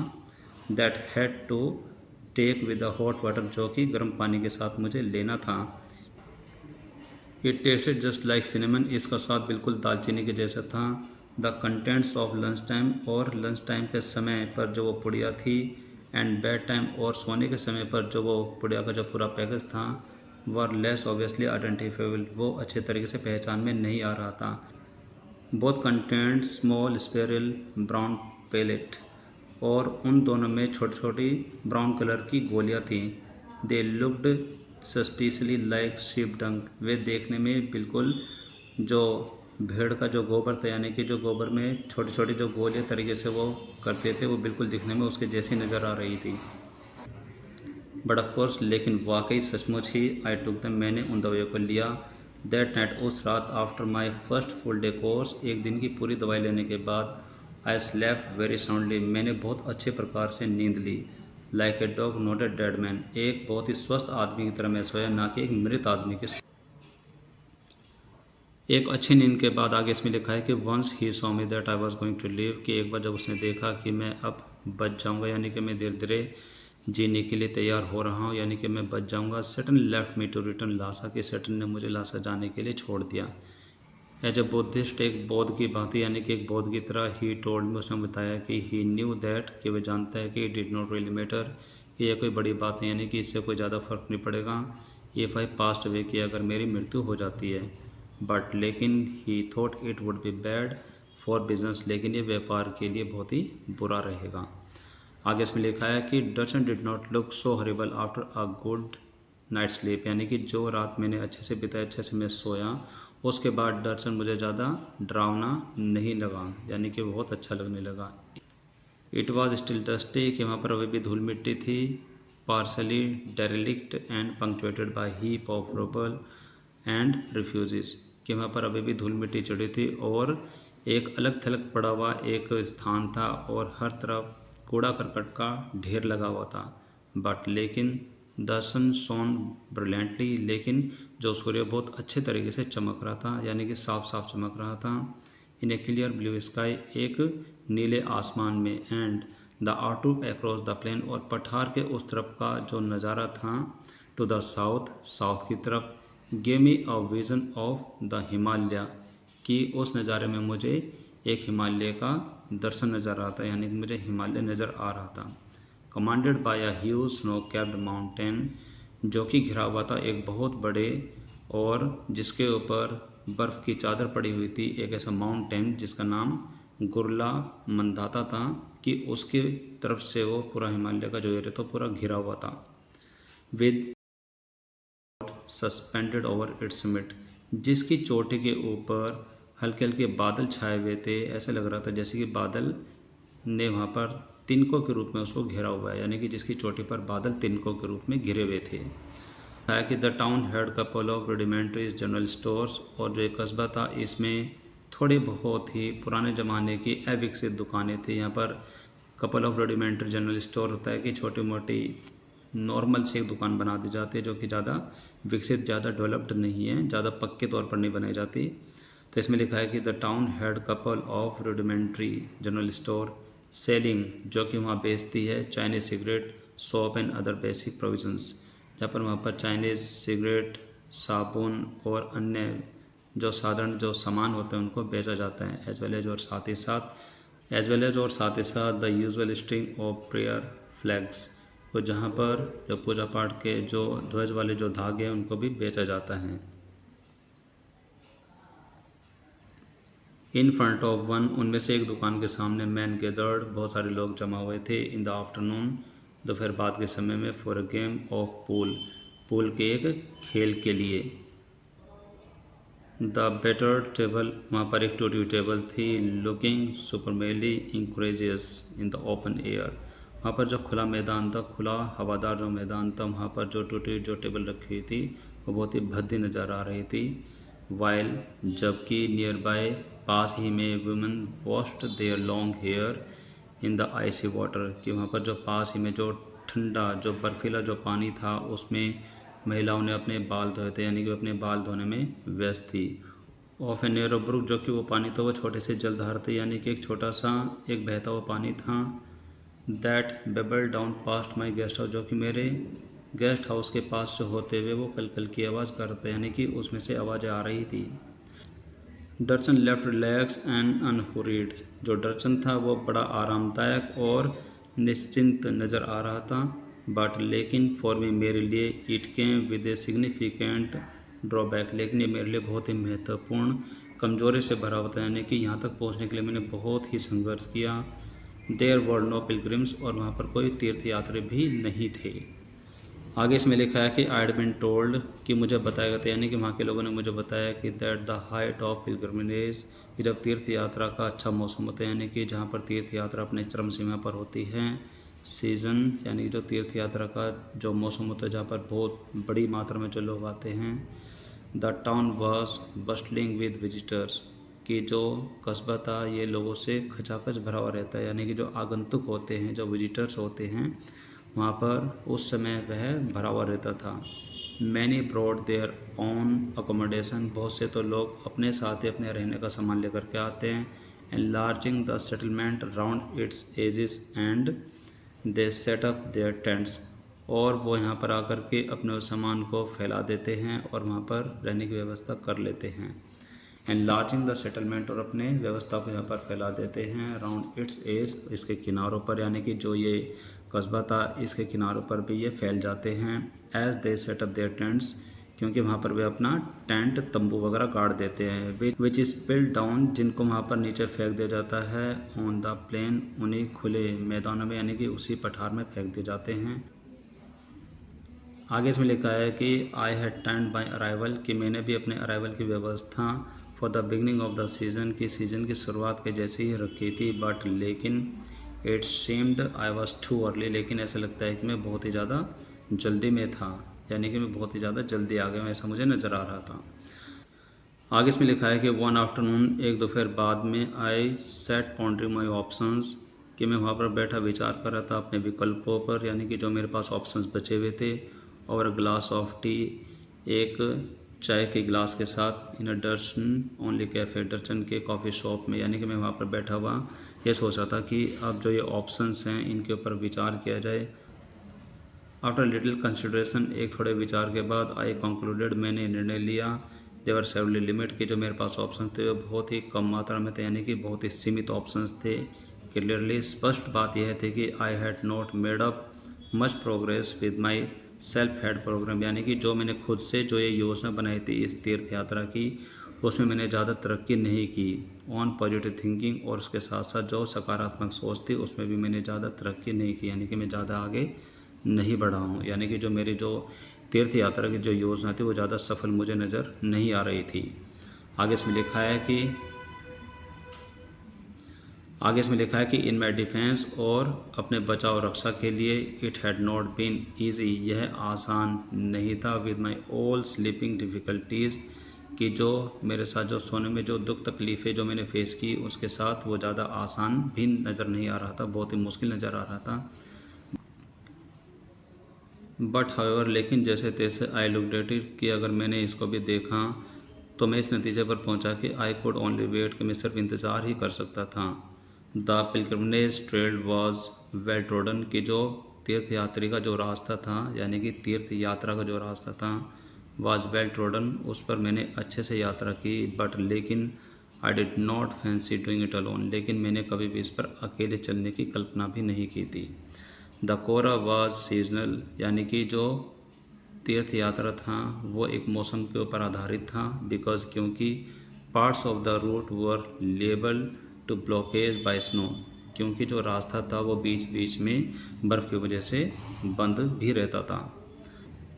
आई हैड नो आइडिया, कि मुझे कोई भी अंदाज़ा नहीं था, वेदर और not the snow had cleared और नॉट, यानी कि मुझे अंदाज़ा नहीं था कि जो रास्ते में जो बर्फ़ पड़ी हुई रहती है वो वहाँ पर साफ़ थी या नहीं थी। बट लेकिन I was not impressed by the chunks of dirty ice, लेकिन वहाँ पर जो बर्फ़ के जो गंदे टुकड़े अभी भी वहाँ पर जो लटके हुए थे उन्होंने भी मुझे कुछ प्रोत्साहित नहीं किया, यानी कि मैं उनको देख करके भी ज़्यादा प्रोत्साहित नहीं हुआ कि मैं अपनी यात्रा पर आगे बढ़ूँ। दैट स्टिल क्लंग, जो कि अभी भी लटके हुए थे, to the banks of Darchen's brook, जो कि वहाँ पर जो डर्चिन से जो छोटी जलधारा बह रही थी उससे वो अड़े हुए थे, यानी कि उससे अभी भी लटके हुए थे, जुड़े हुए थे। सिंस, हाँ, आगे इसमें लिखा है कि सिंस सैटर्न हैड लेफ्ट, कि हालांकि सैटर्न जा चुका था। I had not come across anyone in Darchen, कि मुझे डर्चिन में कोई भी ऐसा व्यक्ति नहीं मिला। विद इनफ इंग्लिश, की थोड़ी बहुत इंग्लिश के साथ भी, to answer even this most basic question, कि जो मेरे पास ये थोड़े आधारभूत जो सवाल थे, यानी कि जो बहुत ही बेसिक क्वेश्चंस थे, कि इनका भी जवाब मुझे कोई इंग्लिश में दे सके। मुझे सैटर्न के अलावा वहाँ पर कोई भी ऐसा व्यक्ति नहीं मिला। Until that is I met Norbu, और ये ऐसा जब तक रहा जब तक कि मैं नॉर्बो से नहीं मिला, यानी कि नॉर्बो भी एक ऐसा व्यक्ति था जो कि उसके इंग्लिश के जवाब दे सकता था। आगे इसमें लिखा है कि द कैफ़े वॉज स्मॉल, और जो जहाँ पर वो बैठ करके चाय पीते थे, कॉफ़ी शॉप तो बहुत ही छोटा था। डार्क एंड कवर्नियस, वो अंधेरा था और थोड़ा अंदर जा कर के गहराई में बना हुआ था। With a long metal stove, जिसके अंदर बहुत ही बड़ा एक धातु का स्टोव था। That rain down the middle, जो कि उसके मिडल तक यानी कि बीच जगह तक फैला हुआ था। The wall and ceiling one breath, और जो दीवारें थी और जो उनके अंदर की जो छत थी वो उसके ऊपर कुछ लगाया हुआ था, उसको सजाया हुआ था। इन सीट्स ऑफ मल्टी कलर्ड, यानी कि जो बहुरंगीय पट्टी के द्वारा उनको सजाया गया था, यानी कि उस पर कुछ अलग तरीके की सजावट की गई थी। Plastic of the strip variety, और जो वो चादर थी रंग बिरंगी चादरें थी, उसके ऊपर प्लास्टिक की पट्टियाँ की हुई थी। Broad blue red and white, जिनके अंदर कुछ कलर शामिल थे जिसमें नीला लाल और सफ़ेद था। That is made of into stout voluminous shopping bag, कि जिनकी सहायता से एक बहुत बड़े और स्पेसेज, यानी कि जिसके अंदर वॉल्यूमिनस यानी कि बड़े बड़े लंबे चौड़े शॉपिंग बैग्स बनाए जाते थे। सोल्ड ओवर चाइना, जो कि पूरे चाइना में बेचे जाते थे। And in many other countries, और अन्य देशों में भी बेचे जाते थे। ऑफ एशिया, यानी कि एशिया के अन्य देशों में भी बेचे जाते थे। एज वेल एज यूरोप, और यूरोप के देशों में भी बेचे जाते थे। एज सच, और ऐसे plastic must rate as one of the China's most successful export along the silk road today, कि आज के ज़माने में जो सिल्क रोड था, यानी कि जो पुराने ज़माने का जो व्यापारिक रास्ता था, इस प्रकार की जो प्लास्टिक थी वह चाइना का सबसे सफल ऐसा पदार्थ था जिसका निर्यात किया जाता था, यानी कि जो कि संपूर्ण चाइना में साथ साथ एशिया और यूरोप के अन्य देशों में भी बेचा जाता है। आगे इसमें लिखा है कि the cafe had single window, कि उस कॉफ़ी शॉप में सिर्फ एक ही विंडो थी। बिसाइड इट, जिसके बगल में I had taken up position so that I could see pages of my notebook, कि जहाँ पर मैं एक ऐसी अवस्था में बैठ गया था जिससे कि मैं अपने नोटबुक के पेज को अच्छे से देख सकूँ। I had also brought a novel, कि मैं अपने साथ एक उपन्यास भी लेकर आया था। विद मी, मेरे साथ, to help pass the time, जिससे कि मैं अपने समय को बिता सकूं उसको पढ़ते हुए। नॉर्बो सॉ माई बुक, कि नॉर्बो जो मेरे साथ एक नया व्यक्ति था उसने मेरी किताब को देखा। व्हेन ही केम इन, जब वो अंदर आया। एंड आस्क्ड, और उसने पूछा। विद ए जेस्चर, एक शारीरिक जेस्चर को जताते हुए, यानी कि उसने एक स्टाइल जताते हुए मुझसे पूछा।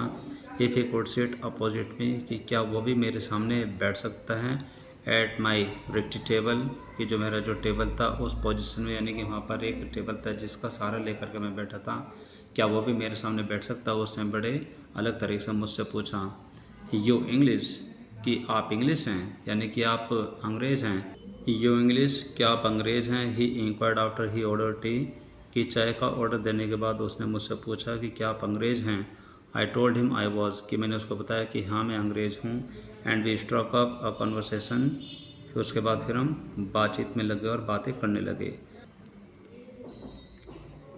आगे इसमें लिखा है कि I did not think he was from those parts, कि मुझे नहीं लग रहा था, यानी कि मैं नहीं समझता था he was from those parts, यानी कि वो उन्हीं क्षेत्रों से है। बिकॉज, क्योंकि he was wearing a windcheater and metal rimmed spectacle of a western style, कि उसने वहाँ पर एक वेस्टर्न स्टाइल यानी कि पश्चिमी स्टाइल में एक विंस्टर पहनी हुई थी और मेटल के किनारों वाला एक चश्मा भी पहना हुआ था।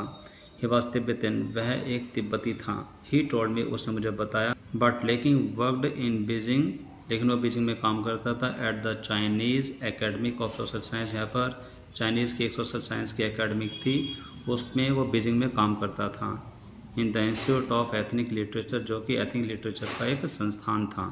आगे इसमें लिखा है कि आई अज्यूम्ड, फिर मैंने अंदाज़ा लगाया। He was on some sort of field work, कि वो किसी फील्ड वर्क पर कार्य कर रहा है, यानी कि वो किसी फील्ड कार्य के लिए आया है। आगे इसमें लिखा है कि येस एंड नो, हाँ और नहीं। ही सेड, उसने कहा कि हाँ और ना।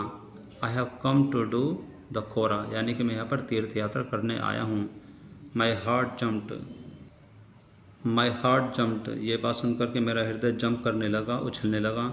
Norbu had been writing academic paper, जो नॉर्बू है वह कुछ एकेडमिक पेपर लिख रहा था। अबाउट द कैलाश कोरा, कैलाश की तीर्थ यात्रा के ऊपर वह कुछ राइटिंग कर रहा था and its importance in various work of Buddhist literature, और वहाँ के जो बुद्धिस्ट साहित्य है वो उसके लिए बहुत ही ज़्यादा महत्वपूर्ण था।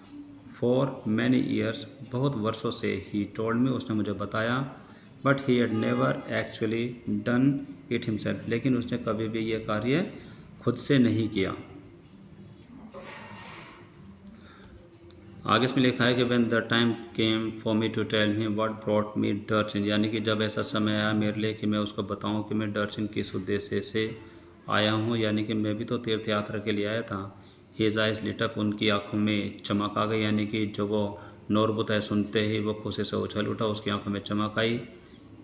We could be a team, उसने बड़े उत्साह के साथ बोला कि हम टीम बन सकते हैं। ही सेड एक्साइटेडली, उसने उत्साह के साथ बोला। और फिर आगे उसने कहा कि टू एकेडमिक्स, दो ऐसे व्यक्ति जो कि एकेडमी में काम करते हैं, who have escaped from the library, जो कि लाइब्रेरी से बचकर आए हैं, परहैप्स शायद माई पॉजिटिव थिंकिंग स्ट्रेटजी, मेरी सकारात्मक सोच वाली जो रणनीति थी, यानी कि जो प्लानिंग थी, वह वर्किंग आउट, आखिरकार वो काम कर रही थी। आगे इसमें लिखा है कि my initial relief eight meeting Norbu, यानी कि नोरबू से हुई जो मुलाकात थी वो मेरे लिए सबसे पहला आराम था। Who was also staying in the guest house, जो कि वह भी गेस्ट हाउस में रुका हुआ था। Was tempered by the realisation, कि वह भी एक ऐसी सामान्य अनुभूति के साथ था, that he was almost as ill equipped as I was, कि उसके पास भी बहुत ही कम मात्रा में साजो सामान था, यानी कि उसके पास भी उतना सामान नहीं था और मेरे पास नहीं था, एज आई वॉज, जैसे कि मेरे पास भी नहीं था।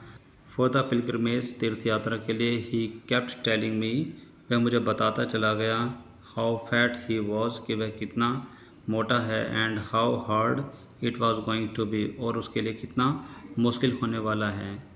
वेरी हाई अप, यानी कि बहुत ज़्यादा ऊंचाई है। ही केप्ट रिमाइंडिंग मी, मुझे बार बार याद दिलाता गया कि बहुत ही ऊंचाई है, बहुत ही ऊंचे पर हमें जाना है। सो टायरसम टू वॉक, बहुत ही ज़्यादा थकाने वाली यात्रा होगी। He was not really a practising Buddhist, कि वह एक प्रैक्टिसिंग बुद्धिस्ट नहीं था, यानी कि वह एक पक्का बुद्धिस्ट नहीं था। इट ट्रांसपायर्ड, यानी कि इस चीज़ से ये स्पष्ट हो गया था। बट लेकिन ही हैड एंथुसियाज्म, लेकिन उनके अंदर जोश बहुत ज़्यादा था। And he was of course A Tibetan, और पक्के तौर पर वह तिब्बतियन तो था ही। आगे इसमें लिखा है कि ऑल्दो, हालांकि I had originally envisaged making the trek in the company of डिवॉर्ड बिलीवर्स, की प्रारंभिक रूप से, यानी कि शुरुआत से ही मैंने एक योजना बनाई थी मेकिंग द ट्रैक, इस यात्रा को करने का, यानी कि जो ट्रैक है ये बहुत ही दुर्लभ यात्रा है जिसमें थोड़ी बहुत कठिनाई भी आ सकती है, यानी कि जैसे कि पहाड़ों वाली यात्रा को भी इसमें ट्रैक कहा गया है। इन द कंपनी ऑफ डिवॉर्ड बिलीवर्स, कुछ ऐसे संगी साथियों के साथ जिनके अंदर एक विश्वास हो, सच्चे हों। ऑन रिफ्लेक्शन आई डिसाइडेड, इसी विचार पर मैंने निर्णय लिया था, आई डिसाइडेड दैट, कि परहैप्स, शायद Norbu would turn out to be the ideal companion, इसलिए मैंने नॉर्बू के बारे में भी ये विचार किया था कि नॉर्बू एक अच्छा और एक आदर्शवादी साथी होगा। ही सजेस्टेड, उसने मुझे सजेस्ट किया, we hire some yak to carry our luggage, यानी कि हम कुछ याक को किराए पर ले लेते हैं, यानी कि वहाँ पर एक जानवर मिलता है जो कि याक है, कि हम उसको किराए पर ले लेते हैं। टू कैरी आवर लगेज, कि हमारा सामान वो साथ लेकर के चले। विच, जो I interpreted as a good sign, जो कि मुझे एक अच्छा संकेत नज़र आया। एंड और he had no intention of prostrating himself all round the mountain, कि पूरे पर्वत पर उसका कोई ऐसा इरादा नहीं था कि वो वहाँ पर साष्टांग दंडवत हो जाएगी, यानी कि वो अपने आप में कुछ ज़्यादा ही अपनी तारीफ बटोरने का उसका कोई ऐसा इरादा नहीं था। नॉट पॉसिबल, संभव नहीं है। ही क्राइड, वह चिल्लाया, collapsing across the table in hysterical laughter, कि वो बहुत ही भद्दे तरीके से हंसते हुए टेबल से टकराते हुए जब वो नीचे गिर गया तो उसने कहा कि संभव नहीं है। It was not his style, यह उसका स्टाइल नहीं था, यानी कि यह उसकी शैली नहीं थे। It was not his style, यह उसका स्टाइल नहीं था। एंड एनीवे, और जो भी हो, his tummy was too big, लेकिन जो भी हो उसका जो पेट था वो वाकई में बहुत बड़ा था। Well my dear students, I hope कि आपने इस पूरे चैप्टर को बड़े ध्यान से सुना होगा, एक एक बात को समझने की कोशिश की होगी। जो ये सिल्क रोड है ये किसी पुराने ज़माने में एक चाइनीज़ व्यापारिक यानी कि जो भारत से तिब्बत होकर के चाइना की तरफ एक व्यापार के लिए एक रास्ता बनाया गया था, जहाँ पर जो मुख्य पदार्थ था सिल्क, जिसका वहाँ पर व्यापार हुआ करता था। और जो हमारे जो राइटर हैं वह यहाँ पर एक तीर्थ यात्रा के लिए आए हुए थे, लेकिन उनको कोई आइडिया नहीं था कि वो एक ऐसे मौसम में तीर्थ यात्रा के लिए आ रहे हैं जहाँ पर बाकी सब लोग इतने ज़्यादा इंटरेस्टेड नहीं होते। उनको लगा था कि वो कुछ ज़्यादा जल्दी आ गए हैं। और जो सैटर्न उनके साथ है, जो कि एक ड्राइवर के रूप में उन्होंने काफ़ी सहायता की। एक समय पर जब हमारे जो ये लेखक हैं वो बीमार पड़ गए तो उनके ठीक होने के बाद सैटर्न ने उनको लहासा जाने के लिए छोड़ दिया। उसके बाद फिर आगे जा कर के नॉर्बो से मिले। नॉर्बो से मिलने पर उन्हें पहली बार ये एक अच्छी फीलिंग आई, यानी कि उनको एक ऐसा आराम मिला कि हाँ, दो ऐसे व्यक्ति हैं जो जिनका मकसद एक जैसा है, यानी कि वह भी तीर्थ यात्रा के लिए आए हुए थे। लेकिन जो नॉर्बो था वो दिखने में बहुत ही अलग तरीके का आदमी था। वो एक बड़े पेट वाला व्यक्ति था और था तो वो तिब्बती, लेकिन वो अपने आप को एक बौद्धिस्ट के रूप में प्रकट करता था। लेकिन उसकी बातों से बिल्कुल भी प्रकट नहीं होता था कि वो एक सच में उसका बौद्धिस्ट हो। सो आज की क्लास में सिर्फ इतना ही, और मुझे यह भी आशा है कि आपने इस पूरे चैप्टर को ध्यान से सुनते हुए अपनी इंग्लिश को भी इम्प्रूव करने की कोशिश की, क्योंकि जब आप किसी भी चैप्टर को सुनते हो उसमें आपके सामने कुछ अलग तरीके के वर्ड्स आते हैं, तो आप उनके लिए कोई भी सहायता ले सकते हैं, किसी डिक्शनरी को ले सकते हैं, लेकिन आपको पूरा ध्यान, पूरा फोकस करके किसी भी चैप्टर को अच्छे से सुनना चाहिए। तो आज की क्लास में सिर्फ इतना ही। This is all for now for today's class. अब हम मिलेंगे हमारी अगली क्लास में इसी चैप्टर से जुड़े हुए क्वेश्चन सीरीज़ को लेकर के, और ये देखेंगे कि उसमें जो क्वेश्चंस आपके सामने आएंगे आप उनके आंसर कैसे देंगे। So till then, take care, bye bye, have a nice day.